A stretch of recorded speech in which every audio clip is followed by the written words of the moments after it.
मयि सर्वाणि कर्माणि सन्न्यस्याध्यात्मचेतसा निराशीः निर्ममो भूत्वा युध्यस्व विगतज्वरः। ॐ भूर्भुवः स्वः तत्सवितुर्वरेण्यं भर्गो देवस्य धीमहि धियो यो नः प्रचोदयात्। साथियों, आज हमारे बीच में स्वाध्याय क्रम के 134वें क्रम में आदरणीय डॉक्टर एस एस भदौरिया साहब उपस्थित हैं। उनका टॉपिक है सत, रज और तम गुणों की प्रकृति और प्रभाव। इससे पूर्व ही आपने ऋषि और गंगा प्रवाह के साथ उसकी अंतिम यात्रा भारतीय दर्शन के दृष्टिकोण से पर्यावरण समस्याओं का व्यंग्यवन पार्ट 2 में लिया था। हम आदरणीय दिग्विजय सिंह साहब से जो सीनियर IRS रह चुके हैं, दो सब आदरणीय डॉक्टर एस एस भदौरिया साहब की सुन रहे हैं। आज हम सबके लिए बड़े गौरव की बात है कि आज 134वां दिन है स्वाध्याय एवं चिंतन का। और आज ऐसा सुखद संयोग है कि आज हरतालिका तीज का त्योहार है। आज के दिन लेडीज जो हैं वो हरतालिका तीज का व्रत रखती हैं। पूरे 24 घंटे कहते हैं कि पार्वती जी ने शिव जी को पाने के लिए ये व्रत रखा था। और आज का ये दिन है, इतना शुभ दिन है आज। और संयोग ये है कि शिवदान सिंह वो पार्वती और शिव के दान दिए हुए हमारे शिवदान सिंह जी आज के वक्ता हैं। और इतना अच्छा पर्व है और बहुत ही अच्छा विषय भी रखा गया है। सतगुण, रजगुण और तम गुण, 3 प्रकार के जो गुण कहे गए हैं, उन तीनों के बारे में वो बताएंगे कि उनकी क्या प्रकृति होती है और उनसे क्या प्रभाव पड़ता है। ये हम सभी जानते हैं कि हम सभी जो मनुष्य हैं उनके अंदर तीनों गुण पाए जाते हैं, केवल उनका अनुपात अलग अलग होता है हर मनुष्य के अंदर। और उसी अनुपात में, जिस अनुपात में ये तीनों गुण होते हैं, उसी से उस मनुष्य का विकास होता है। और जैसा भगवान श्री कृष्ण ने अर्जुन जी को उपदेश भी दिया था, इसके बारे में बताया था। भगवत गीता के 38वें अध्याय में इसका जिक्र है। उन्होंने विस्तार से सतगुण, रजगुण और तमोगुण के बारे में बताया है कि किस प्रकार से इनका प्रभाव मनुष्य की योनियों के ऊपर पड़ता है। कौन किस योनि में जाएगा अगले जन्म में, ये हम तय करता है कि किसके अंदर कितना सतगुण हम लोग अर्जित कर चुके हैं और यह रजगुण या तमोगुण अर्जित किया है हमने इस जीवन में। तो आज हमारे शिवदान सिंह जी इसके बारे में चर्चा करेंगे, हम लोग को बताएंगे। और इन सब से जब हम ऊपर चले जाते हैं तो परमात्मा के पास चले जाते हैं, ऐसा भगवान कृष्ण ने बताया है महाभारत में। तो जब उन्होंने उपदेश दिया था, इसके बारे में चर्चा जो है वो विस्तार से शिवदान सिंह जी बताएंगे। हम लोग का सौभाग्य है कि हम लोग उनके ओजस्वी जो उनका तरीका है बताने का और प्रभावशाली तरीके से हम लोगों को आज मौका मिलेगा। कई एक बार हम लोग उनको पहले भी सुन चुके हैं अन्य विषयों पर। और जब भी वो अपने जब भी वो आते हैं तो उनकी जानकारी ये अपनी विषय में इतनी अच्छी होती है कि हम लोग प्रभावित हुए बगैर रह नहीं पाते। उन्होंने, जैसा सभी लोगों को मालूम है, कि उन्होंने कई एक पुस्तकें भी लिखी हैं। और ये जब चूंकि वो इनकम टैक्स डिपार्टमेंट से हैं, तो मैं ये कहूँगा कि इनकम टैक्स डिपार्टमेंट को भी एक इतना अच्छा ऑफिसर मिला हुआ है जो ऐसे विभाग में होते हुए भी इतना स्वच्छ और सरल प्रकृति का व्यक्ति है। और जहाँ भी ये रहे हुए हैं, मुझे मालूम है कि जहाँ भी उन्होंने सेवाएं दी हैं अपनी अधिकारी के रूप में, वहाँ इनका नाम सभी लोग बड़े आदर से लेते हैं। तो मैं उनका स्वागत करता हूँ और उनसे विनती करता हूँ कि वो अपने वक्तव्य का प्रारंभ करें। धन्यवाद। धन्यवाद सर। परम आदरणीय श्री दिग्विजय सर के चरणों में सादर प्रणाम करते हुए सभी हमारे जितने सम्माननीय इस आज के कार्यक्रम में भाग लेने वाले सहभागी विद्वज्जनों को सादर अभिनंदन करते हुए सबसे पहले आरंभ करेंगे गायत्री मंत्र से। ओम भूर्भुवः स्वः तत्सवितुर्वरेण्यं भर्गो देवस्य धीमहि धियो यो नः प्रचोदयात्।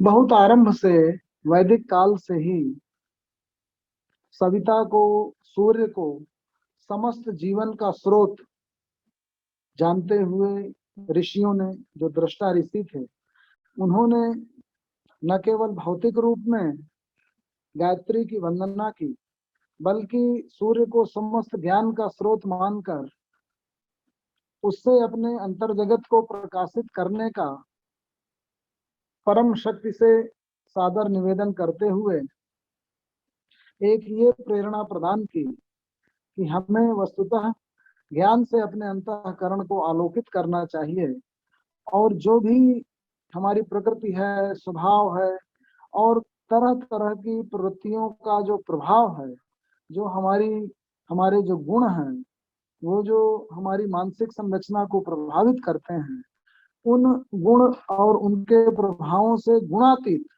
गुणातीत अवस्था प्राप्त करना, ये हमारा मकसद रहा है। वस्तुतः पशु वृत्ति और मनुष्य वृत्ति में यही अंतर है कि पशु अपने विविध गुणों और अपनी मानसिक संरचना को समझ नहीं पाते और व्यक्ति अपनी उस मानसिक संरचना, विविध इंद्रियों के प्रभाव, विविध प्रवृत्तियों के प्रभाव, जो आदतें डे इन डे आउट मनुष्य को प्रभावित करती हैं और बार बार रिपीट किए जाने की वजह से जो आदत संस्कार का रूप धारण कर लेती है, वो संस्कार बाद में व्यक्तित्व का निर्माण करते हैं, चरित्र का निर्माण करते हैं। तो जो विविध गुण हैं, जो विविध प्रवृत्तियां हैं, जो आदत बन जाती हैं, आदत के उपरांत बार बार रिपीट पुनरावृत्ति की वजह से वो हमारे चरित्र का अंग बन जाती हैं, हमारे स्वभाव का अंग बन जाती हैं और हमारा चरित्र अंत में हमारे व्यक्तित्व का निर्माण करता है। उस चरित्र निर्माण की प्रक्रिया में व्यक्ति अगर अपने मानसिक जगत पर पड़ने वाले विविध प्रभावों को अच्छी तरह से समझ ले तो वो उनसे मुक्त हो सकता है। वस्तुतः अर्जुन उसी तरह की एक कमजोरी से गुजर रहा है और वो कमजोरी क्यों पड़ी? क्योंकि व्यक्ति जिस परिवार में रहता है, जिन रक्त संबंधियों के बीच में रहता है, उनके प्रति एक खास किस्म का लगाव, खास किस्म की आसक्ति उत्पन्न हो जाती है। वो आसक्ति जब इतनी ज्यादा हो जाए कि अधर्म कार्य करने वाले व्यक्तियों का प्रतिकार भी न कर सके, एक खास किस्म की कमजोरी बन जाए, जब न्याय और धर्म का पक्ष लेने की आवश्यकता पड़े और वो व्यक्ति न ले पाए, तो ऐसी स्थिति में उसके चरित्र का, उसके स्वभाव का परिष्कार करने की आवश्यकता पड़ती है। वही श्री कृष्ण ने किया। तो ये जो गुण शब्द है, ये गुण शब्द वस्तुतः संस्कृत भाषा में इसका मीनिंग, इसका मतलब रस्सी होता है। तो ये जो तीन तरह की रस्सियां हैं, ये हमारी आत्मा को, हमारी चेतना को बांधती हैं। कैसे बांधती हैं? वस्तुतः गीता के अनुसार जो जीव का निर्माण हुआ वह आंतरिक चेतना सर्वत्र व्याप्त है और उस चेतना को, उसके ऊपर जो आवरण पड़े हैं वो विविध इंद्रियों के, मन के, बुद्धि के और हमारी बाह्य जितने भी प्रभाव हैं, हमारे ईगो का, अहम का जो प्रभाव है, हमारी प्रवृत्तियों का जो प्रभाव है, वो इन्हीं जो प्रकृति के अंग है, ये अष्टधा प्रकृति कही गई। ये हमारी चेतना और हमारे जो शुद्ध विशुद्ध चेतन जगत है, प्रकृति और पुरुष में जो पुरुष है, जो वस्तुतः जिसकी वजह से ज्ञान उत्पन्न होता है, जो आलोकित करता है हमारे अंतर जगत को, उसके ऊपर प्रकृति की कल्पना की गई। और वो प्रकृति अष्टधा है, अष्टमयी है। अष्टधा प्रकृति में विविध इंद्रियां, उसका आगे पूरा विवरण दिया जाएगा। तो उन जो इंद्रियों के, मन के और अहम के जो प्रभाव पड़ते हैं, उन्हीं प्रभावों से हमारी प्रवृत्ति का, हमारे स्वभाव का, हमारी आदतों का सृजन होता है, जो हमारा संस्कार बनती हैं और हमारे चिंतन को, हमारे ज्ञान को प्रभावित करती हैं। तो उसी प्रभाव से, उसी आसक्ति से, उसी दबाव से बचने के लिए हमें गुणातीत अवस्था में जाना होता है। वो गुणातीत अवस्था क्या है? गुण से अतीत, गुण से परे, जब हम ट्रांसेंड कर जाएं अपनी समस्त प्रवृत्तियों को। अब पहला प्रश्न उठता है कि क्या हम अपनी प्रवृत्तियों को ट्रांसेंड कर सकते हैं?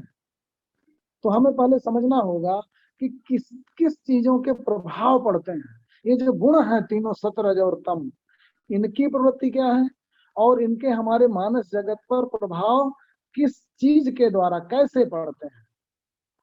तो पहला तो इंद्रियां, हमारी जो इंद्रियां हैं वो बार बार पुनरावृत्ति के द्वारा उनके स्वभाव का सृजन होता है। अब हमारी इंद्रियां, हम चखना चाहते हैं, जीवन और अस्तित्व के लिए हमें भोजन ग्रहण करने के लिए, जीवन और अस्तित्व को अगर चलाना है तो हमें भोजन ग्रहण करना होगा। हमें अगर जीवन जीना है तो हमें अपनी आंखों का सदुपयोग करना होगा, हमें अपनी नासिका से गंध ग्रहण करनी होगी, कानों से सुनना होगा। लेकिन बार बार इस प्रक्रिया में भाग लेते हुए इनमें कुछ आदतें पड़ जाती हैं।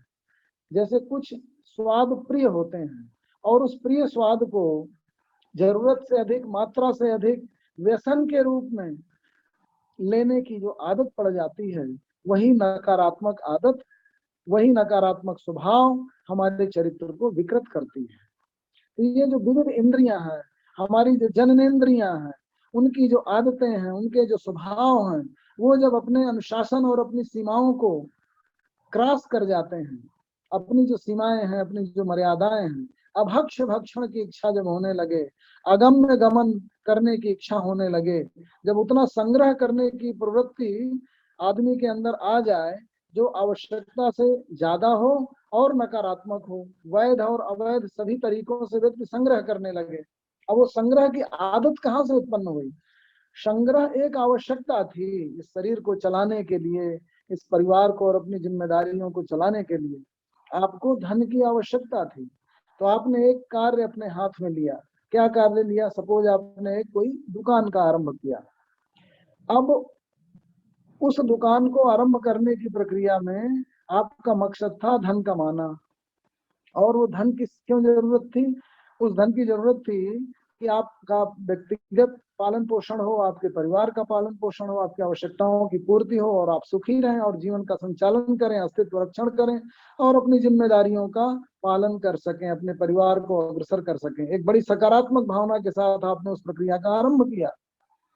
लेकिन संसार में हम देखते हैं कि व्यक्ति ये प्रक्रिया करते करते करते करते वो भूल जाता है कि उसने धन अर्जन इसलिए किया था कि वो अपने कुछ जिम्मेदारियों को पूरा कर सके, अपने अस्तित्व का रक्षण कर सके और सुखी और प्रसन्न रह सके। लेकिन वो अपने उस शरीर को जिसके लिए उसने कमाना शुरू किया था उसको भी भूल जाता है और समय से ज्यादा, जरूरत से ज्यादा और वैध और अवैध हर तरीके से धन कमाने लगता है।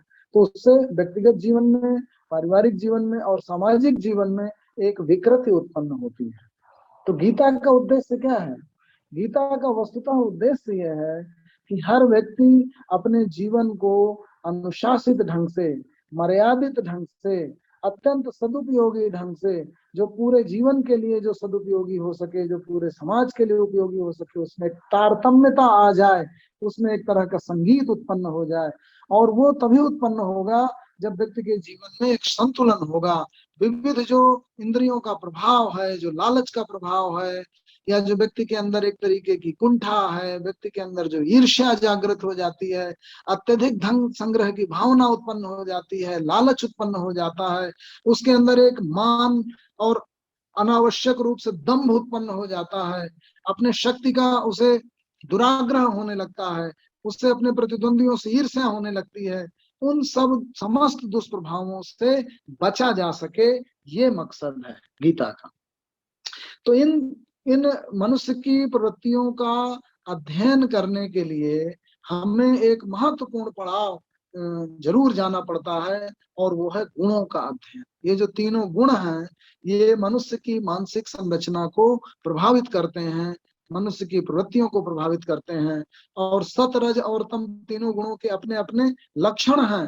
तो उन लक्षणों को अगर व्यक्ति जान ले, हमने एक पीछे जो कार्यशाला हुई थी उसमें 18वें अध्याय में जो ज्ञान के तीनों अवस्थाएं, कर्म की तीनों अवस्थाएं, कर्ता की तीनों अवस्थाएं, बुद्धि और धृति की तीनों अवस्थाएं, और सुख की, जो 18वें अध्याय में जितने तरह के सतरज और तम तीनों तरह के जो ज्ञान, कर्म, कर्ता, बुद्धि, धृति और सुख जो 18वें अध्याय में आते हैं, उनका विश्लेषण किया था। लेकिन आज 14वें अध्याय के माध्यम से इन विविध प्रवृत्तियों का, इन तीनों गुणों का हम अध्ययन करते हुए ये समझेंगे कि इन गुणों की प्रकृति क्या है, और वो मनुष्य के जीवन पे क्या प्रभाव डालते हैं, और उनसे कैसे बचा जा सकता है। गुणातीत अवस्था में जो पहुंचने की बात है, वो आवश्यक नहीं कि मृत्यु के उपरांत ही आए।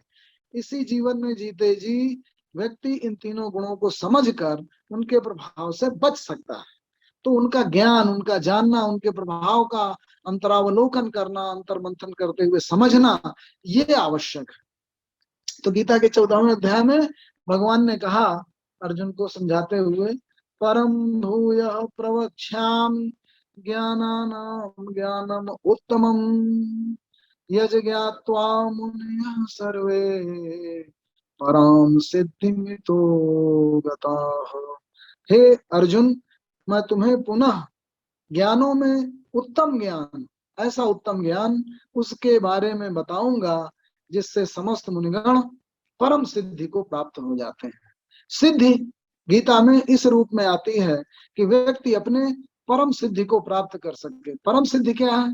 परम सिद्धि केवल मोक्ष की अवधारणा नहीं है। मोक्ष की अवधारणा भी मृत्यु नहीं है। मोक्ष में और मृत्यु में अंतर है। वस्तुतः मुक्ति, भारतीय दर्शन का जो उद्देश्य है वो मुक्ति है। मुक्ति किससे? बंधनों से मुक्ति। और सबसे बड़े बंधन कारक कौन है? यही तीनों गुण हैं, सतरज और तम। ये तीनों रस्सियां हैं जो व्यक्ति को बांधती हैं, उसे प्रभावित करती हैं, उसकी आदतों का निर्माण करती हैं, उसके स्वभाव का निर्माण करती हैं, प्रकृति का निर्माण करती हैं, और आदतों के उपरांत चरित्र का और व्यक्तित्व का निर्माण करती हैं। व्यक्ति समझ नहीं पाता, बारंबार उन्हीं आदतों में उलझा हुआ और फंसा हुआ उसी तरह की समस्याओं से ग्रस्त रहता है, उसी तरह के कृत्य करता है और उनमें बंधता चला जाता है, उनसे मुक्त नहीं हो पाता। तो फ्री तब हो पाएगा जब उनको जानेगा। तो कृष्ण वही बताना चाह रहे हैं।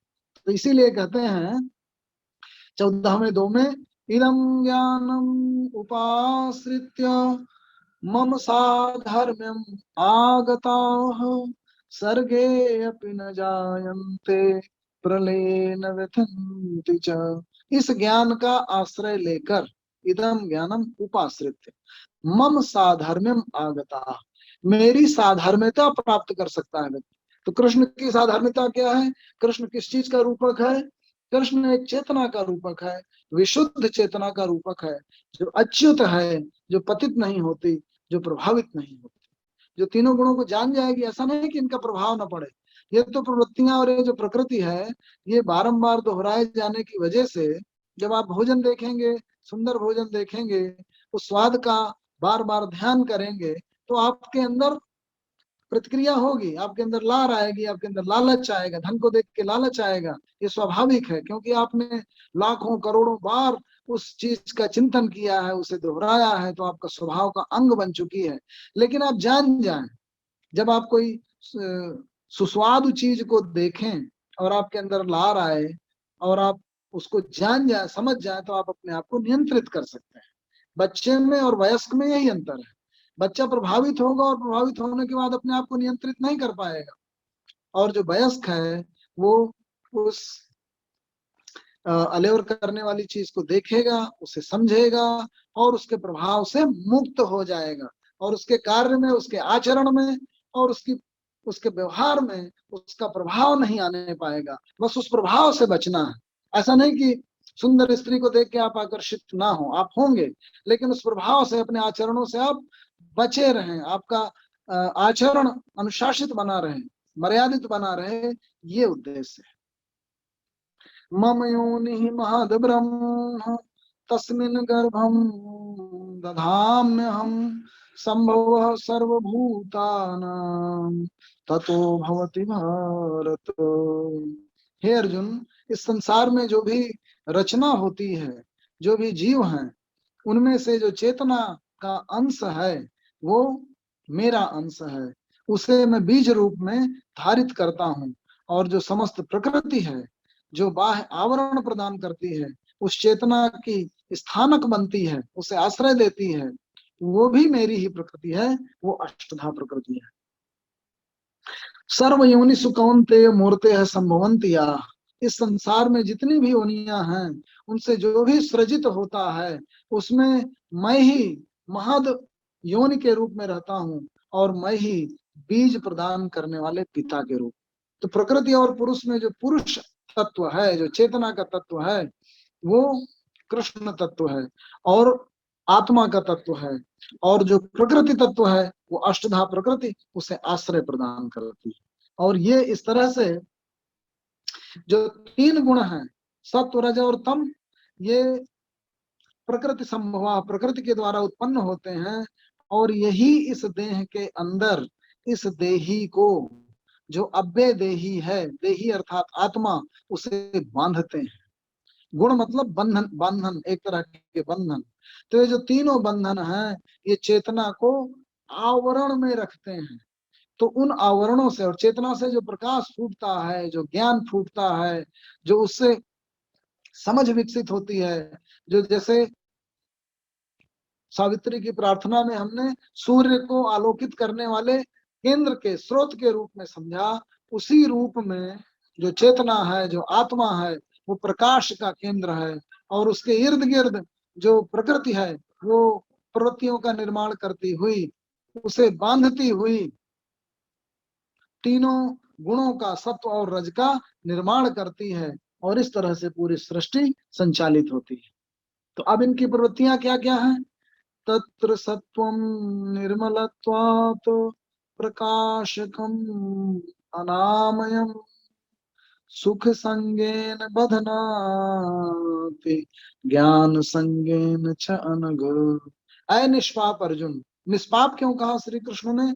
क्योंकि जो चेतना है वो वस्तुतः ज्ञान का केंद्र है, समझ का केंद्र है, वो पुरुष है, पुरुष तत्व है, वो निष्पाप है। और पाप की प्रकृति, विकृति, विविध तरह के प्रभाव, ये प्रकृति से उत्पन्न है। जो प्रकृति और पुरुष में पुरुष तत्व है वो चेतना का केंद्र है, और जो प्रकृति तत्व है, जो ऊपरी आवरण है, जो इंद्रियों का आवरण है, जो मन का आवरण है, जो बुद्धि का भी आवरण है, जो अहंकार है, वो हमारी समझ को तरह तरह से प्रभावित करते हैं, बांधते हैं, और तब व्यक्ति जो है वो आचरण करने लगता है। अब उसमें सभ्यता पाप और पुण्य का निर्धारण करती है। सभ्यता समय के अनुसार अपने मूल्यों का सृजन करती हुई कुछ कार्यों को, आचरणों को और व्यक्ति के द्वारा किए जा रहे कर्मों को अच्छे और बुरे की कैटेगरी में रखती है। लेकिन वो सभ्यता जन्य है, समय के अनुसार, समाज के अनुसार आवश्यकताओं के अनुसार समाज तरह तरह के मूल्यों को परिवर्तित कर सकती है, किसी कार्य को वो अच्छा और किसी को बुरा घोषित कर सकती है। इसी तरह से मन जो अपने फेवर में जो निर्णय हैं उनसे प्रभावित होकर के सुखी होगा, और जो अपने अगेंस्ट में है उनसे प्रभावित होकर दुखी होगा। अगर अपने फेवर में रिजल्ट परिणाम आते हैं तो उसे विजय कहेगा, और अपने अगेंस्ट में जो परिणाम आएंगे उसे पराजय कहेगा। तो जो ये सुख दुख है, जो जय और पराजय है, ये सब क्या है? ये सब संस्कृति ने जो मूल्य निर्धारित कर दिए हैं उनके अनुरूप और अपने व्यक्तिगत समझ के अनुरूप जो आने वाले परिणाम हैं, उनसे उत्पन्न होने वाली प्रक्रियाएं हैं, उनसे उत्पन्न होने वाले परिणाम हैं, और उन्हीं का प्रभाव है। सुख और दुख मन पर पड़ने वाला प्रभाव है। उसे अगर अच्छी तरह से समझ लिया जाए तो हम उसे ट्रांसेंड कर सकते हैं, हम उससे गुणातीत अवस्था में जा सकते हैं। तो सत्व गुण कैसा है?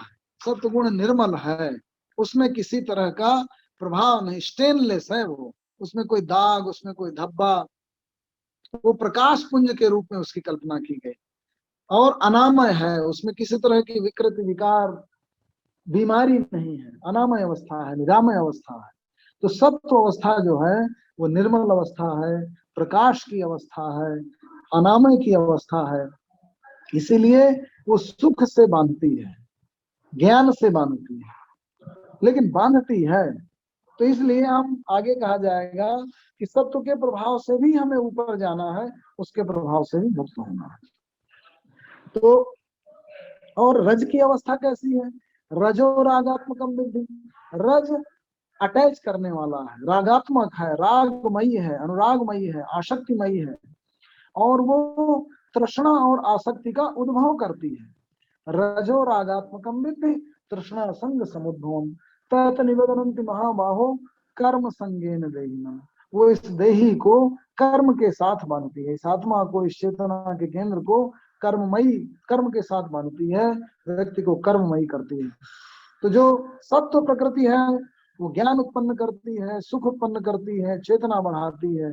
लेकिन जो रज की प्रवृत्ति है वो रागात्मक है, आसक्तिमयी है, वो तृष्णा और आसक्ति का केंद्र है, उसे उत्पन्न करती है, और वो कर्म के साथ बांधती है। लेकिन जो हमारी तम की प्रवृत्ति है, तमः तो अज्ञान जम विद्धि मोहनम सर्वदेही नाम प्रमाद आलस्य निद्रा भी तत् निबधनन्ति भारत। जो तम की प्रवृत्ति है वो अज्ञान से उत्पन्न होती है, अज्ञान ही तम का केंद्र है।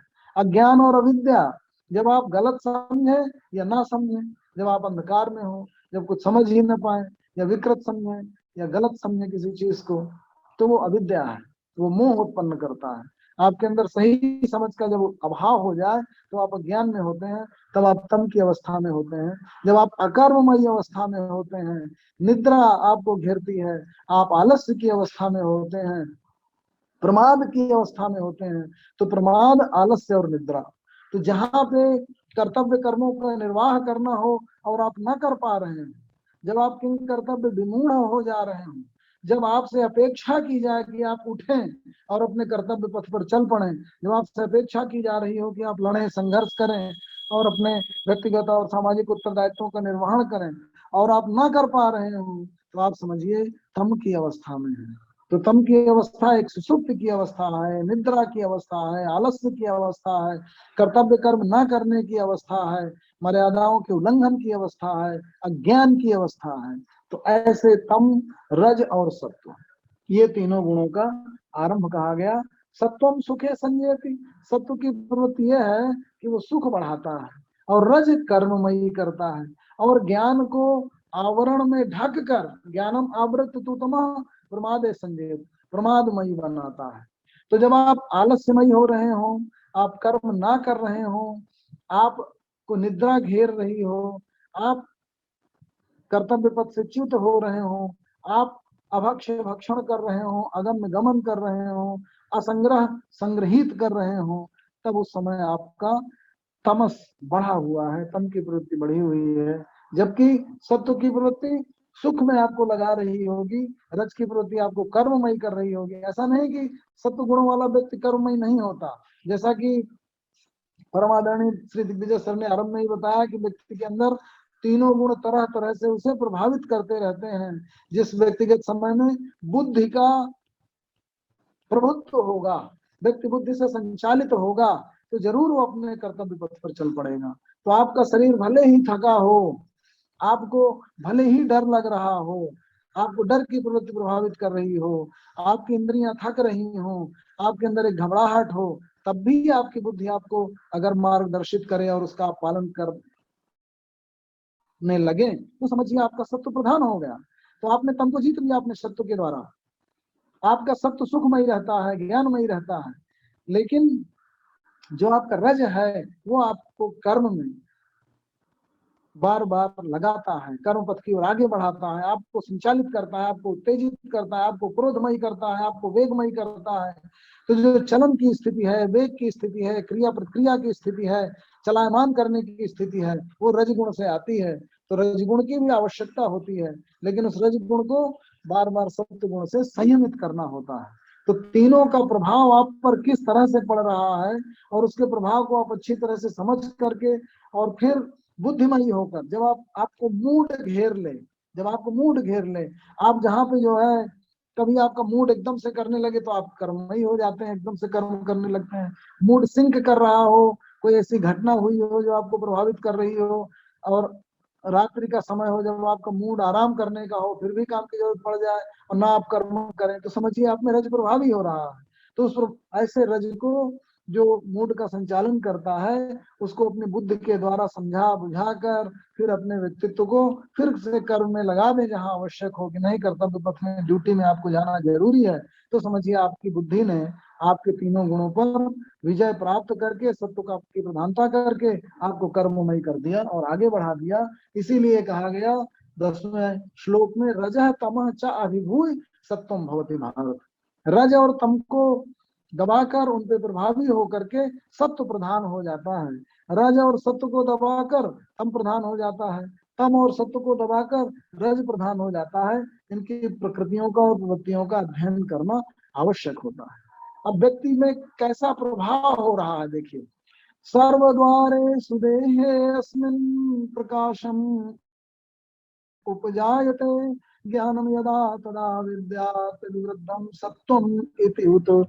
जब आपके समस्त from all the gates of this body when knowledge light streams forth, then it may indeed be known that the sattva is increasing.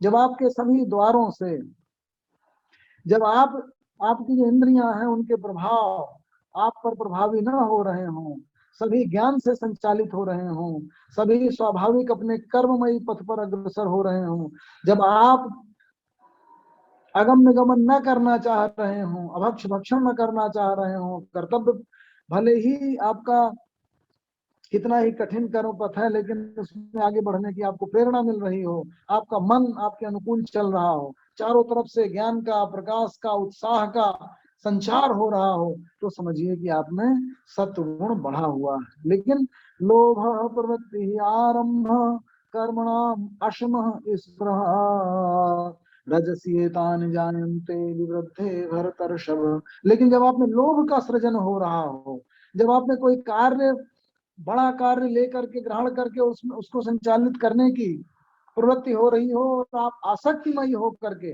जैसे आजकल बड़ी चर्चा की जाती है कि पैशनेट कर्म करिए, गीता आपको डिस्पैशनेट बनाना चाहती है, लेकिन आज आपको प्रेरित करने के लिए तमाम उद्बोधक बार बार बोलेंगे कि आप बहुत पैशनेट होके काम करिए। तो डिस्पैशनेट होने का मतलब ये है कि आपके अंदर बुद्धि प्रभावी रहे, ऐसा ना हो कि आप बार बार आपकी जो असफलता है वो आपको कर्म से विमुख करने लगे। तो जो पैशन है वो बहुत स्थायी नहीं हो सकती।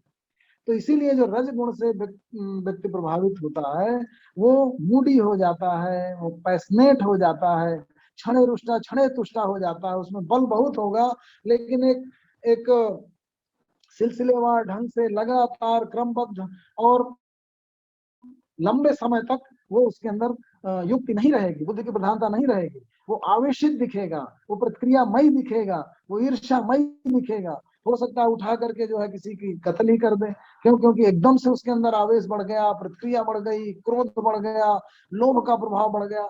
तो लोभ प्रवृत्ति आरंभ कर्मणाम अश्म स्पृहा, उसमें एकदम से स्पृहा बढ़ जाएगी, आसक्ति बढ़ जाएगी, पैशन बढ़ जाएगा। ऐसा व्यक्ति जो है वो रज से संचालित कहा जाता है। और तम से संचालित व्यक्ति कैसा होगा? अप्रकाशो अप्रवृत्ति च, उसके अंदर ज्ञान का अभाव होगा, उसके अंदर कर्म की प्रवृत्ति नहीं होगी, और उसमें प्रमाद भर रहा होगा, और उसके अंदर एक मोह होगा, ज्ञान का अभाव होगा। जो सोचेगा गलत सोचेगा। तमस्येतानि जायन्ते विवृद्धे भरतर्षभ। अय अर्जुन, ऐसा व्यक्ति जिसमें प्रकाश का अभाव हो रहा हो, जिसमें कर्म के प्रति प्रवृत्ति का अभाव हो रहा हो, जो प्रमाद की ओर जा रहा हो, जिसमें मोह बढ़ रहा हो, उसमें समझिए तमगुण बढ़ गया है। यदा सत्वे प्रवृद्धे तु प्रलयनात् देह भरत। अब एक, जैसा कि गीता ने और हमारे जितने भी उपनिषद और भारतीय दर्शन के शास्त्र हैं, वो इस जीवन को केवल इस जीवन अवधि तक सीमित न समझकर उसे अनंत काल से चली आ रही एक श्रृंखला के रूप में देखते हैं कि हर एक जीव का पूर्व जन्म भी है और भविष्य में भी ये प्रक्रिया, जो भी कर्म करेंगे उसके परिणाम को भुगतने के लिए आगे जन्म की निरंतर श्रृंखला चलती रहेगी। और ये जीवन केवल इसी जीवन तक सीमित नहीं है, बल्कि बहुत से जन्मों की जो एक कर्म श्रृंखला है, उनके जो प्रभाव आपकी चेतना जगत पर पड़े हुए हैं, उन प्रभावों को जैसे पेन ड्राइव में आप ले आते हैं बहुत सारे इंफॉर्मेशन को, वैसे ही संजो करके मनोजगत पर उनके जो सूक्ष्म जगत है, जैसा कि हम लोगों ने कोश के माध्यम से इसका अध्ययन किया था, अन्नमय कोश, प्राणमय कोश, मनोमय कोश, विज्ञानमय कोश और आनंदमय कोश। तो ये जो विविध कोश हैं, कारण शरीर, सूक्ष्म शरीर और स्थूल शरीर, तो जो हमारा सूक्ष्म शरीर है वो बहुत सारे इंफॉर्मेशन को अपने साथ स्टोर किया हुआ, बहुत सारे जन्म की और मृत्यु की श्रृंखलाओं से गुजरता हुआ यहाँ तक पहुंचा है। जब तक उस श्रृंखला को हम तोड़ नहीं देंगे, तोड़ेंगे कैसे? मुक्त होकर। मुक्त कैसे होंगे? ज्ञान से। ज्ञान कैसे आएगा? समझ से। समझ कहाँ से आएगी? जब हम बार बार अंतर मंथन करके अपने अंदर ऊपर पड़ने वाली विविध प्रवृत्तियों का, विविध गुणों का प्रभाव, अहम का प्रभाव, मन की प्रवृत्तियां, इंद्रियों के प्रभाव, सतरजतम और तीनों गुणों के हमारी प्रवृत्तियों पर प्रभाव, हमारा जैसे पशुओं का इंस्टिंक्चुअल बिहेवियर होता है, उनकी बेसिक जो इंस्टिंक्ट होती हैं, खाने के लिए वो एक दूसरे को मारेंगे, पशु क्रोधमयी हो जाएंगे, एक दूसरे को मार डालने की कोशिश करेंगे। तो वो जो इंस्टिंक्चुअल बिहेवियर है, वो बेसिकली एकदम मौलिक जो प्रवृत्तियां, उनको भी जब हम समझ करके ट्रांसेंड कर जाएंगे तो मुक्त हो जाएंगे। तभी हमें निर्वाण और परिनिर्वाण और महापरिनिर्वाण की स्थिति उत्पन्न होगी। तब हम विविध कर्मों का जो प्रभाव जन्म जन्मांतरों से चला आ रहा है उससे मुक्त हो सकेंगे। तो ये ऐसी अवधारणा रही, जो बहुत सारे नए वैज्ञानिक उस चीज पर विचार कर रहे हैं।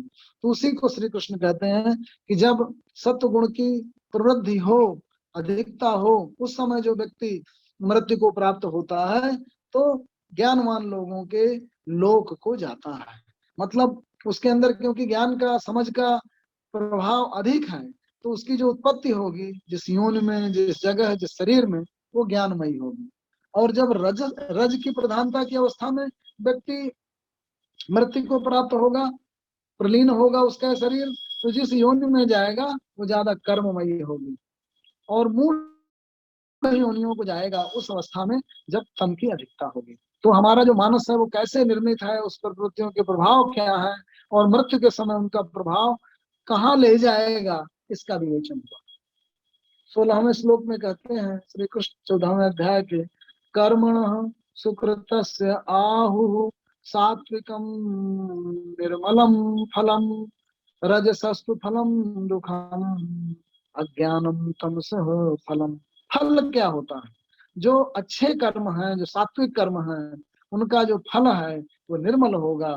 रजमयी गुणों का जो फल है वो दुखमयी होगा। और जो तम गुणों से जो भी कार्य किए जाएंगे उसका परिणाम अज्ञान होगा। तो कुल मिलाकर के दुख क्यों होगा? क्योंकि रज की अवस्था में आप बिना सोचे समझे कर्ममयी हो जाते हैं और उन कर्मों का परिणाम आपको दुख की ओर ले जाता है। वो जो शाश्वत चीजों का मैक्रो एनालिसिस, माइक्रो एनालिसिस, उसका परिणाम क्या होने वाला है, आप कोई कर्म क्यों कर रहे हैं, उसको पूरी जब समझ बूझ और पूरी चेतना के साथ जब आप कोई कार्य का संपादन करेंगे तो उसका परिणाम अच्छा होगा। और जब अल्पकालीन आवेशित होकर के बिना ज्यादा चीजों का चिंतन किए, बिना विश्लेषण किए जब आप कोई चीज कर डालेंगे तो उसका परिणाम निश्चित रूप से एक आध बार हो सकता है कि अच्छा आ जाए, लेकिन लॉन्ग टर्म में वो दुखमयी ही होगा। और जो तम की अवस्था में जब आप बने रहेंगे, जब आप कर्ममयी ही नहीं होंगे, आप में प्रमाद, आलस्य और निद्रा की प्रधानता रहेगी, तो आप में अज्ञानता निरंतर बढ़ती चली जाएगी। सत्वात् संजायते ज्ञानम रजसो लोभेव च प्रमाद मोह तमसो भवतो अज्ञानम एव च। जो सत्व की अवस्था है उससे फ्रॉम सत्व, सत्व को इंग्लिश में हार्मोनी कहते हैं, एक बैलेंस की अवस्था है। रज की अवस्था को मोबिलिटी कहा गया और तम की अवस्था को इनर्शिया कहा गया। तो इसको कुछ यूं समझे कि जब आपके अंदर एक हार्मोनिक बैलेंस हो, आपके अंदर तत्व की समझ हो, आप परिस्थितियों को समझें, अपनी शक्तियों को समझें, अपनी प्रवृत्तियों को समझें, तो ऐसी अवस्था में आप, ऐसे हार्मोनिक बैलेंस की अवस्था में जब आप होते हैं और आप आचरणमय होते हैं, आप प्रवृत्तिमय होते हैं, तो उस समय आप सत्व की अवस्था में होते हैं। लेकिन जब हार्मोनिक बैलेंस डिस्टर्ब हो जाता है, जब आप में एक खास किस्म की मोबिलिटी आ जाती है, पैशन बढ़ जाता है, राग और आसक्ति या प्रतिक्रिया बढ़ जाती है। देखिए, लोभ जो है, राग और द्वेष दोनों एक ही सिक्के के दो पहलू हैं। किसी चीज से आवेशित और आकर्षित होकर के आप रागमयी लोभमयी होते हैं, लेकिन किसी चीज से प्रतिकर्षित होकर आप द्वेषमयी होते हैं। तो दोनों में एक खास किस्म का बल लग रहा है। आपकी जो प्रवृत्ति है, आपके जो आचरण है, वो बल से प्रभावित है, बाह्य बलों से, बाह्य कारकों से प्रभावित हो रहे हैं। उन कारकों के, उन बलों के, उन शक्तियों के, उन फोर्सेस के, उन फंक्शंस के प्रभावों को समझकर और उनसे आप मुक्त नहीं है। राग और द्वेष से व्यक्ति कब मुक्त होगा? जब उन प्रवृत्तियों का विश्लेषण करेगा, उसे समझेगा कि ये क्यों अट्रैक्शन हो रहा है, क्यों अटैचमेंट हो रहा है, क्यों डिटैचमेंट, क्यों रिपल्सन हो रहा है, मैं आकर्षित हो रहा हूँ। Beauty lies in the eyes of the beholder. मैं उसको देख रहा हूँ तो आकर्षित और विकर्षित मैं हो रहा हूँ। तो उस सौंदर्य भी उस वस्तु जगत से ज्यादा व्यक्ति के आत्म जगत में है, क्योंकि देखने वाले की आंखों में, देखने वाले के मनोजगत में उस सौंदर्य के प्रति आकर्षण या विकर्षण बसता है। तो आप अगर उस आकर्षण और विकर्षण से मुक्त हो जाएं, जैसे भगवान बुद्ध कहते थे कि कोई व्यक्ति अगर आपको गाली भी दे रहा है, अगर आप उसको ना ग्रहण करें, अर्थात कोई आपको भोजन दे रहा है, आप ना ग्रहण करें तो भोजन कैसे जाएगा? तो बाह्य प्रभावों को ग्रहण करने की सारी प्रक्रिया आपके मनोजगत और अंतर जगत में है। तो उस प्रभाव को अगर आप ना ग्रहण करें, आप उससे अप्रभावित बने रहें, आप उसके प्रभाव को, उसके बल को, उसके फोर्स को, उसके अट्रैक्शन को, उसके रिपल्सन को निष्प्रभावी कर दें, तो या तो आप जड़ होंगे या महाज्ञानी होंगे। जड़ क्यों? क्योंकि जो पत्थर दिल है वो समझ ही नहीं पाता चीजों को, जो मूर्ख है वो चीजों को समझ ही नहीं पाता बाहर क्या हो रहा है, जो उस भाषा को समझ नहीं रहा, जो बाहर मान लीजिए इंग्लिश बोली जा रही है और हमारा हिंदी भाषी वहां पहुंच जाएगा, तो वो लोग गाली दे रहे हैं, आपकी प्रशंसा कर रहे हैं, आप समझ ही नहीं पाएंगे। तो एक वैसी भी अवस्था हो सकती है, वो तम की अवस्था है। लेकिन जब आप उस चीज को सुनकर, जानकर, समझकर और फिर निष्प्रभावी अपने आप को समझा बुझाकर अपना ऐसा आचरण करते रहे जो वास्तव में अपेक्षित है, तो फिर आप महाज्ञानी हैं। तो बच्चे में और वयस्क में क्या अंतर है? यही अंतर है। जो बच्चा है वो उस चीजों के प्रभाव को, जो बाह्य प्रभाव है, अट्रैक्शन है, रिपल्सन है, उनको समझ के उनसे प्रभावित हो जा रहा है। जो मेच्योर है उनको समझता है, उनको डाइजेस्ट करता है और डाइजेस्ट करके उससे निष्प्रभावी बना रहा है। तो इसको बारीकी से समझना पड़ेगा कि तम की अवस्था और सत्व की अवस्था वस्तुतः बाहर से दोनों के जो रिएक्शंस हैं, कई बार ऐसा लगेगा एक ही है, लेकिन वो एक नहीं होते। मतलब हर एक मौन जो है वो कमजोरी नहीं होती। कई बार एक मौन बड़ा समझा बूझा रिएक्शन होता है और कई बार एक मौन कमजोरी भी होती है। तो समझा बुझा रिएक्शन होना, जानी बुझी प्रतिक्रिया होना, उसकी बात हो रही है यहाँ पे, वो सत्वगुण है। तो सत्वगुण की प्रवृत्ति क्या है? ऊर्ध्वम गच्छन्ति सत्वस्था, मध्य तिष्ठन्ति राजसा, जघन्य गुण वृत्तिस्था, अधो गच्छन्ति तामसा। जो सात्विक प्रवृत्ति है वो व्यक्ति को ऊपर की ओर ले जाती है। जो राजसिक प्रवृत्ति है, प्रभावित होने वाली प्रवृत्ति है, जो मोबिलिटी है, वो मध्य में रखती है। और जो तमस गुण से युक्त व्यक्ति है वो नीचे की ओर जाता है, अधोगति को जाता है, उसी को अधोगति कहा गया। अब बार बार हमारे यहाँ शास्त्रों को सुनने में लोगों में ये होता है कि ये सब परिणाम जो है वो मरने के उपरांत मिलते हैं। जब व्यक्ति मरेगा तो सत्वमयी अवस्था में है तो क्या होगा, रजमयी में है तो क्या होगा, तममयी अवस्था में है तो क्या होगा, ऐसा नहीं है। हमें अपने शास्त्रों को उसकी पूर्णता में समझना है कि विविध वृत्तियों के प्रभाव को बहुत ही माइक्रो लेवल पे और माइक्रो लेवल पे दोनों पे एनालाइज किया गया। अर्थात हर रोज, हर क्षण, हर दम आपकी प्रकृति को आपकी प्रवृत्तियां प्रभावित कर रही हैं। आप उनका एनालिसिस करिए, उनको समझिए, और डे इन डे आउट बार बार उन प्रवृत्तियों से प्रभावित होकर के जो आपकी आदतों में शुमार हो चुकी हैं चीजें, वो आपके जो चरित्र का निर्माण करती हुई, आपके आदत का निर्माण करती हुई, आपके जो व्यक्तित्व का सृजन करती हैं, फिर वो माइक्रो लेवल पे आपको मरणोपरांत कहाँ ले जाती हैं, किस स्थिति पे ले जाती हैं, वहां तक का संपूर्ण अध्ययन किया गया है। तो हमें ये नहीं समझना चाहिए, जानना चाहिए कि रजतम और सत्व की अवस्थाएं आपको मरने के उपरांत ही प्रभावित करेंगी, और उसके लिए हम अभी से जुगाड़ कर रहे हैं। जैसे कई बार कहा जाता है कि मरते समय आपका भाव क्या होगा, उसके लिए अभी से चिंतित रहिए, तो तभी हमारा मरना ठीक होगा। तो ये चीजों को पूरे समस्त रूप में, पूर्णता के साथ, कंप्लीटनेस में समझने की बात नहीं है। पूरी तरीके में, कंप्लीटनेस में ये सारे गुण आपको हर वक्त प्रभावित कर रहे हैं। आपके चरित्र का, स्वभाव का निर्माण जब कोई प्रवृत्ति बार बार कर रही है, तो वो आपकी आदत और संस्कार बनती हुई आपका चरित्र बन जाएगी। उसे अभी से रोकना होगा। आप बार बार अच्छी चीजों से प्रभावित होकर के, अच्छे खान पान की चीजों से प्रभावित होकर के जब बहुत ज्यादा भक्षण करने लगेंगे, अभक्ष भक्षण करने लगेंगे, आपकी कामी प्रवृत्ति हो जाएगी, बार बार किसी प्रक्रिया का रिपीटिशन करते वक्त, तो आपकी आदत और आपका चरित्र बिगड़ जाएगा, विकृत हो जाएगा, आप व्यभिचारी हो जाएंगे। तो उन प्रभावों को बार बार कैसे आपके चरित्र को प्रभावित कर रही हैं, उसे समझना पड़ेगा। और इसमें ये भी ध्यान देने की जरूरत है, जैसे मान लीजिए आप कोई नशा या कोई ऐसी गलत आदत है जिसे छोड़ना चाहते हैं, शराब के मामले में देखा जाए, ड्रिंकिंग के मामले में, या ड्रग्स वगैरह जो लोग लेते हैं, वो बार बार उन्हें वो आदतें, वो एडिक्शन उसे अट्रैक्ट करता है, आकर्षित करता है, बाध्य करता है, और उसकी पूरी प्रवृत्ति लग जाती है उस चीज को किसी भी तरह से पूरा करने में। अब उसे जब बार बार छोड़ेगा, मुझे छोड़ना, सोचेगा कि मुझे इसको छोड़ना है, तो उतनी बार और रिपीटिशन होगा, और जितनी बार रिपीटिशन होगा उतनी बार उधर अट्रैक्शन बढ़ेगा। उसी को दूसरे अध्याय में ही कह गए, ध्याय तो विषयान पुंसा संगते सूख जाए। बार बार जब उसको, उसका ध्यान करेंगे तो विषयों में आसक्ति आपकी बढ़ती जाएगी। तो आपको बहुत समझ करके, क्योंकि बड़ा नाजुक मामला है, बड़ा सूक्ष्म मामला है, सटल मामला है, उसकी सटलनेस को, अपनी स्वयं की प्रवृत्ति को, दुनिया को जीतना बहुत आसान है, अपने आप को जीतना, अपने पे कंट्रोल, काबू करना बहुत मुश्किल है, नियंत्रण करना। तो वो नियंत्रण कैसे होगा? अपने को समग्रता में, सूक्ष्मता के साथ समझना पड़ेगा अपनी प्रवृत्ति क्या है, और फिर अपने पे ही अमल करना पड़ेगा, जो नहीं हो पाता।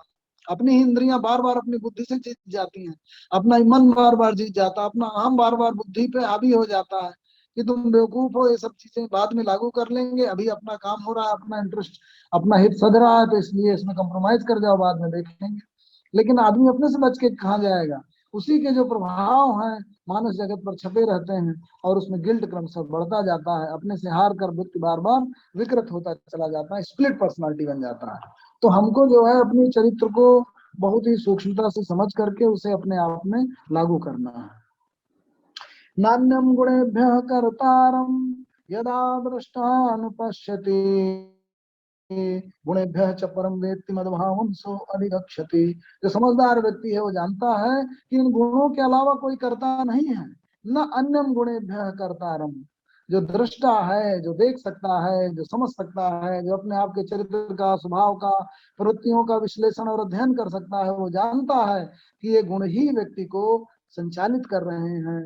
इसी के द्वारा व्यक्ति कर्ममयी, कर्तव्यमयी, और उसके जो एक्शन रिएक्शन हैं इन्हीं गुणों से संचालित होते हैं। मानसिक अवस्था कैसी है, आपकी समझ का स्तर क्या है, आपके अंदर कर्म की निष्ठा कैसी है, उसके द्वारा ही आपके कर्मों का, आपके रिएक्शंस का सृजन होता है, ये बात कही गई। तो सबसे महत्वपूर्ण बात कहते हैं श्री कृष्ण की, गुणान एतान अतीत्य त्रीन, इन तीनों गुणों से को ट्रांसेंड कर, इन तीनों गुणों से परे जा करके ये देही, अब ये गुण तीनों कहाँ से निकले? देह से निकल रहे हैं। देह और देही, प्रकृति और पुरुष, ये जो देह है इसके अंदर जो चेतना भरी हुई है, जो समझ का स्रोत है, वो देही है। देही मतलब देह को धारण करने वाली कोई चीज है, वो दिखती नहीं, तो उसे नाम आत्मा दे दिया गया, देही दे दिया गया, चेतना का स्रोत दे दिया गया, उसको सूक्ष्म शरीर कह दिया गया, जो भी कह दीजिए, उसको आप आनंदमय कोश कह दीजिए, तो या श्री कृष्ण कह दीजिए, कृष्णा कॉन्सियसनेस कह दीजिए, कृष्ण चेतना कह दीजिए। तो जो कृष्णा कॉन्सियसनेस है उस पर प्रभाव किन किन चीजों का पड़ रहा है? देह से उत्पन्न होने वाले जो तीनों गुण हैं उनका प्रभाव पड़ रहा है। तो उन गुणों का को ट्रांसेंड करना है।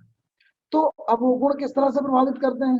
जन्म मृत्यु जरा से उत्पन्न होने वाले जो दुख हैं उनसे व्यक्ति मुक्त होकर अमृत का पान करता है। देखिए तत्व की बात कही गई 20वें श्लोक में कि इन तीनों गुणों से अतीत होकर के व्यक्ति, और तीनों गुण कहाँ से उत्पन्न है? देह से उत्पन्न है। देह कैसी? प्रकृति। प्रकृति कैसी? अष्टधा प्रकृति, मतलब पांचों इंद्रियां, अहम, मन, बुद्धि और इन सब के तल, जिनका प्रभाव आप, यही अष्टधा प्रकृति है व्यक्ति की। तो इन सब के जो प्रभाव पड़ रहे हैं उनसे जब व्यक्ति मुक्त होता है तो जन्म मृत्यु और बुढ़ापे का जो दुख है, क्या है दुख? जन्म और मृत्यु और बुढ़ापे का। बुढ़ापा मतलब आपकी एनर्जियों का लगातार क्षीण होते जाना, कम होते जाना। मृत्यु क्या है? आपके अस्तित्व का विसर्जन होते जाना, उसकी चिंता। कि अर्जुन मृत्यु के ही भय से तो आक्रांत हो रहा है कि मैं मरता हूँ, मेरे रिश्तेदार आदि मरते हैं। बड़ी लंबी चर्चा है उस दिन की। मृत्यु का भय व्यक्तियों को कहाँ तक संचालित करता है? अहम, काम और भय।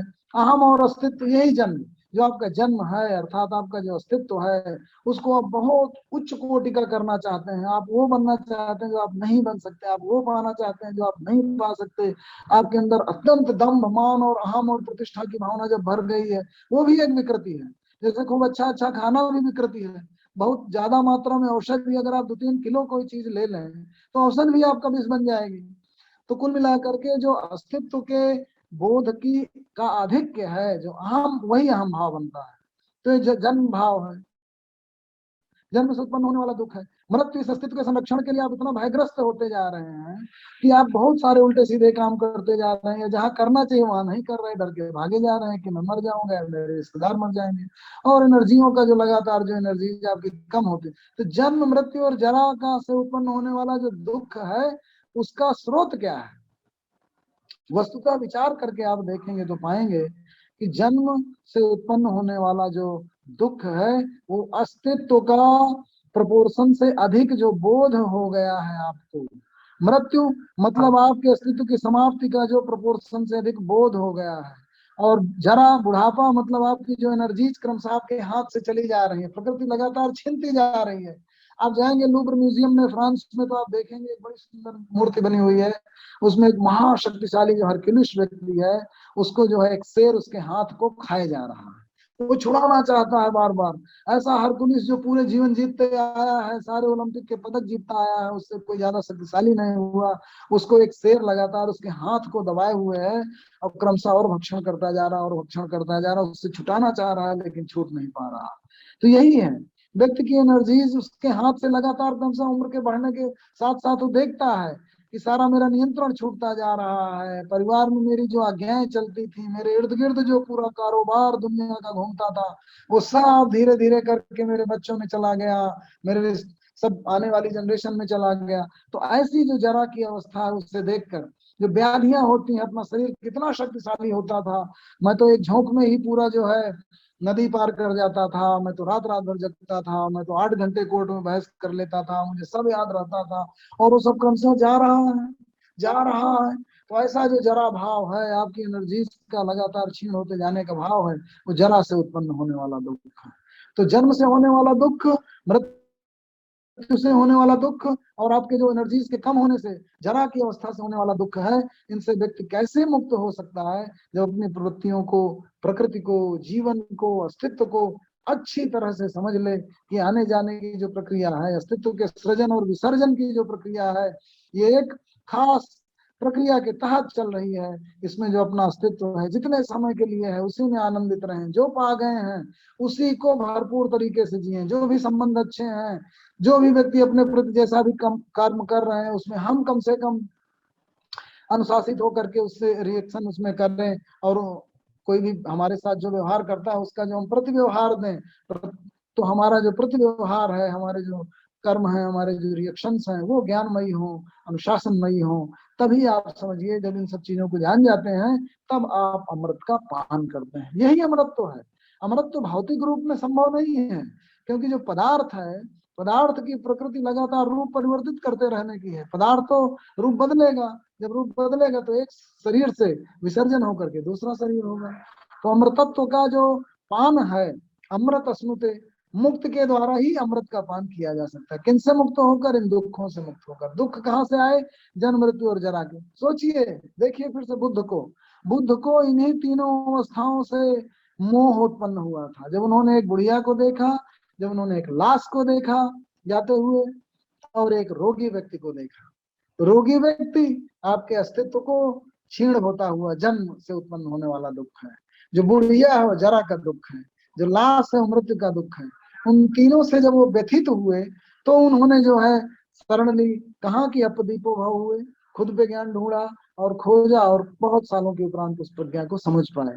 कृष्ण वही प्रज्ञा यहाँ पे दे रहे हैं पहले ही, कि वो जो गुण है, उन गुणों का जो प्रभाव है, उनसे मुक्त होकर के ही तुम अमर हो जाओगे, अमृत का पान करोगे। मैं क्षमा चाहूंगा, अभी तो मैं 20वें श्लोक तक ही पहुंचा हूँ, और पूरा 17वां अध्याय, जिसमें से मैं चाहता था कि यज्ञ, तप और दान, उन तीनों की तीनों अवस्थाएं जो है, सतरज और तममय अवस्थाओं का विश्लेषण किया जा सके। और अभी इस 20वें श्लोक के बाद अभी 12-13 श्लोक और हैं, इनका जो अध्ययन है वो हम लोग दूसरे अंक में करेंगे। तो अभी बस केवल एक इन तीनों गुणों का उद्भव कैसे होता है और इन तीनों गुणों का प्रभाव क्या पड़ता है, अब उससे मुक्त कैसे हुआ जाए। देखिए 21वें श्लोक में देखिए, हम अभी तक बस चढ़ते गए हैं, चोटी तक, शिखर तक पहुंचे हैं। अब यहीं पे अर्जुन प्रश्न दाग देता है। प्रश्न क्या दागता है? कैरलिंग इतने गुणान्वितानति तो भौतिक प्रभु, हे प्रभु आपने बता तो दिया कि गुणातीत अवस्था में पहुंच जाए तो जन्म मृत्यु और जरा से उत्पन्न होने वाले दुख से मुक्त होकर के अमृत का पान कर सकते हैं, लेकिन वो कैसे होता है, उसके क्या लक्षण है गुणातीत व्यक्ति के, और वो व्यक्ति कैसे आचरण करता है, और इन तीनों गुणों से मुक्ति कैसे मिलती है, कैसे व्यक्ति गुणातीत होता है, वो प्रश्न 21वें श्लोक में अर्जुन पूछता है। तो हम लोग कोशिश करेंगे कि जो अपना दूसरा इस चर्चा का अध्याय है उसमें उसका किया जाए, और मैं इसी के साथ अपनी वाणी को विराम देता हूँ। प्रणाम। धन्यवाद।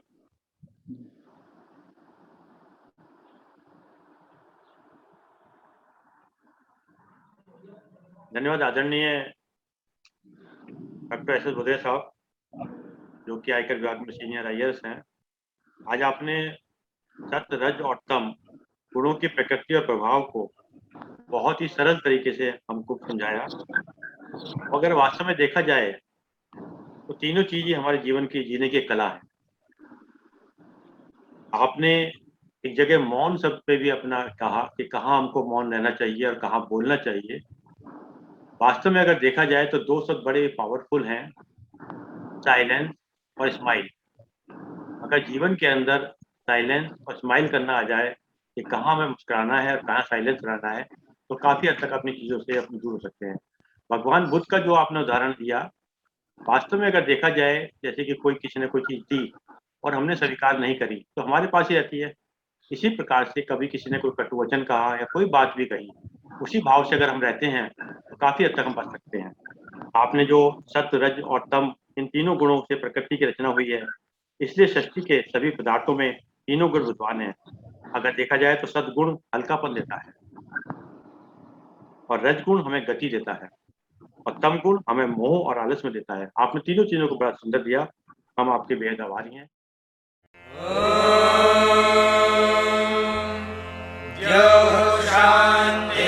शान्तिरन्तरिक्षं शान्तिः पृथिवी शान्तिरापः शान्तिरोषधयः शान्तिः वनस्पतयः शान्तिर्विश्वे देवाः शान्तिर्ब्रह्म शान्तिः सर्वं शान्तिः शान्ति